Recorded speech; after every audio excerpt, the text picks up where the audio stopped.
Hello everyone, welcome back to this channel. तो guys, आज हम बात करेंगे मुद्रा का अर्थ क्या होता है, वह मुद्रा के प्रमुख कार्य कौन कौन से हैं। तो मुद्रा का सामान्य अर्थ हम ये मानते हैं कि जिसके माध्यम से लेन देन किया जाता है वह मुद्रा कहलाती है। जैसे भारत के अंदर समस्त जो लेन देन है वो रुपए के माध्यम से किया जाता है, तो भारतीय मुद्रा क्या मानी जाएगी? रुपए मानी जाएगी। वैसे ही विदेशी करेंसी जैसे अमेरिका है, वहाँ पर जो समस्त लेन देन है डॉलर के माध्यम से किया जाता है, तो विदेशी करेंसी क्या मानी जाएगी? डॉलर मानी जाएगी। यानी जिस देश के अंदर जो समस्त लेन देन जिसके माध्यम से किया जाता है वही उसी देश की मुद्रा मानी जाती है। तो देखो एग्जाम के अंदर इसको हम कैसे लिख सकते हैं? मुद्रा वह वस्तु है जिसे विनिमय के माध्यम, मूल्य के मापक, मूल्य संचय के रूप में, ऋणों के भुगतान के रूप में वैधानिक स्वीकृति प्राप्त हो, उसे हम मुद्रा कहते हैं।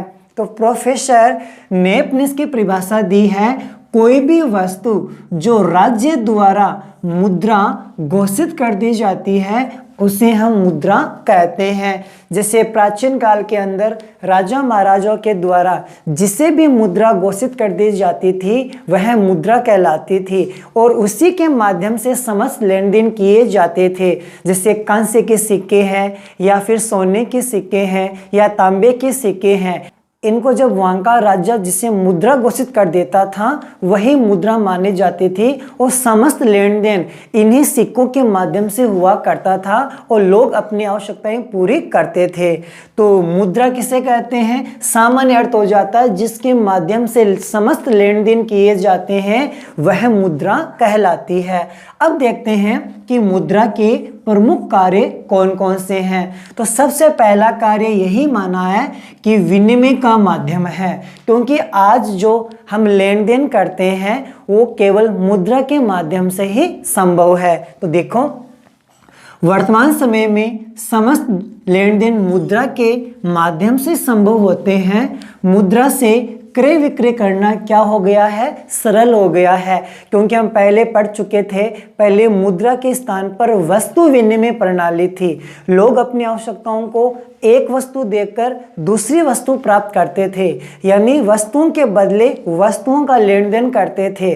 तो उसके माध्यम से व्यक्ति अपनी सारी आवश्यकताएं पूरी करते थे, लेकिन इसकी कुछ सीमाएं थी जो हमने लास्ट वीडियो में डिस्कस किया था। यदि आपने वो वाली वीडियो नहीं देखे हैं तो मैंने उसकी लिंक इस वीडियो के डिस्क्रिप्शन में डाल रखी है, वहां पे जाके आप देख सकते हो। तो आज समस्त लेन देन किसके माध्यम से होते हैं? मुद्रा के माध्यम से होता है और मुद्रा से लेन देन करना क्या हो गया है? सरल हो गया है। तो मुद्रा का पहला कार्य हो जाता है विनिमय का माध्यम, यानी लेन देन का माध्यम आज बन गया है। सेकेंड नंबर है मूल्य का मापन। जब कोई भी वस्तु हमें परचेजिंग करनी होती है तो उसका कुछ न कुछ मूल्य होता है और यह मूल्य मुद्रा के माध्यम से ही संभव हो सकता है। देखो मुद्रा वस्तु व सेवाओं के मूल्य को मापती है। इस मार्कर की क्या वैल्यू है यह मुद्रा के माध्यम से ही पता चलता है। मुद्रा के द्वारा लेन देन करते समय एक निश्चित मूल्य प्राप्त किया जा सकता है जिससे उपभोक्ताओं का शोषण नहीं होता है।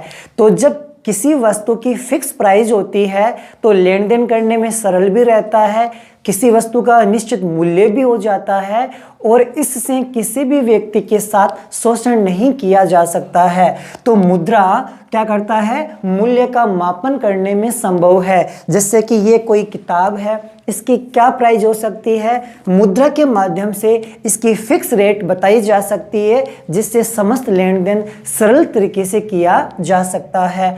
तो फर्स्ट नंबर हो जाता है विनिमय का माध्यम, सेकेंड नंबर हो जाता है मूल्य का मापन, यानी किसी वस्तु की वैल्यू निर्धारित करना सरल हो जाता है।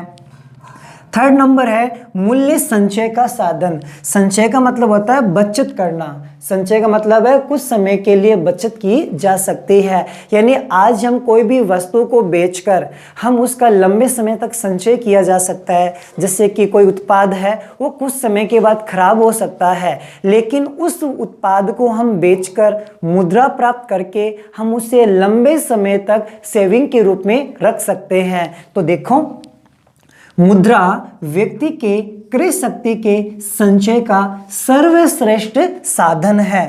व्यक्ति अपनी संपत्ति का विक्रय करके उसे मुद्रा में बदलकर उसे संचित कर सकता है, यानी बचा के रख सकता है। खासकर शीघ्रनाशी वस्तुएं जैसे फल, सब्जियां, दूध होते हैं, वो शीघ्रनाशी वस्तु कहलाती है और इनको ज़्यादा समय तक बचा के नहीं रखा जाता है, इसलिए इनको बेचकर मुद्रा प्राप्त करके उसका संचय किया जा सकता है। तो हमने जो वस्तु विनिमय प्रणाली की कठिनाई पड़ी थी उसमें ये देखा था कि वो संचय करने में कठिनाई आती है, क्योंकि वस्तुओं को लंबे समय तक बचा के नहीं रखा जा सकता, क्योंकि वो शीघ्र खराब हो जाती है। लेकिन मुद्रा को बचा के रखा जा सकता है, वस्तुओं को बेचकर मुद्रा प्राप्त की जा सकती है, जिससे उसका संचय किया जा सकता है। फोर्थ नंबर आता है राष्ट्रीय आय के माप व वितरण में सहायक।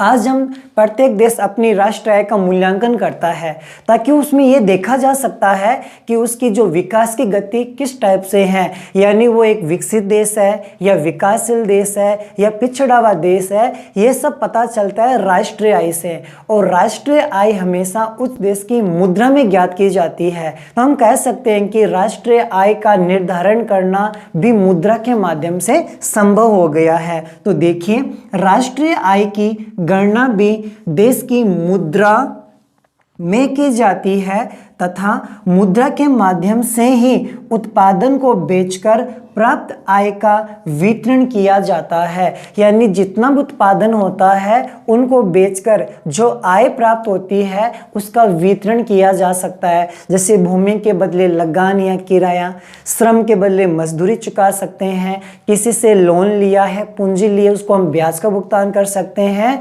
जो कंपनी या संस्था चला रहा है उसको हम लाभ भी दे सकते हैं। ये सभी चीजें संभव होती हैं ओनली फॉर मुद्रा से।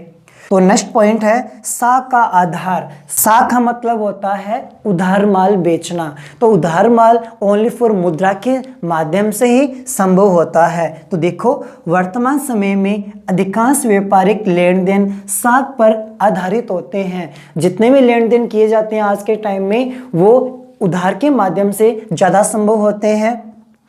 साख के विस्तार के कारण व्यावसायिक क्रियाओं का विस्तार हुआ है, जिससे बैंकिंग क्रियाओं में वृद्धि हुई है। इसके साथ ही चेक, प्रतिज्ञा पत्र, विनिमय पत्र, ये सब ओनली मुद्रा से ही संभव है। तो जब चेक काट के दिया जाता है तो जो चेक के माध्यम से मुद्रा ही प्राप्त की जा सकती है। यानी जो आज के समय में जो भी लेन देन होते हैं वो मुद्रा के ऊपर ही डिपेंड करता है।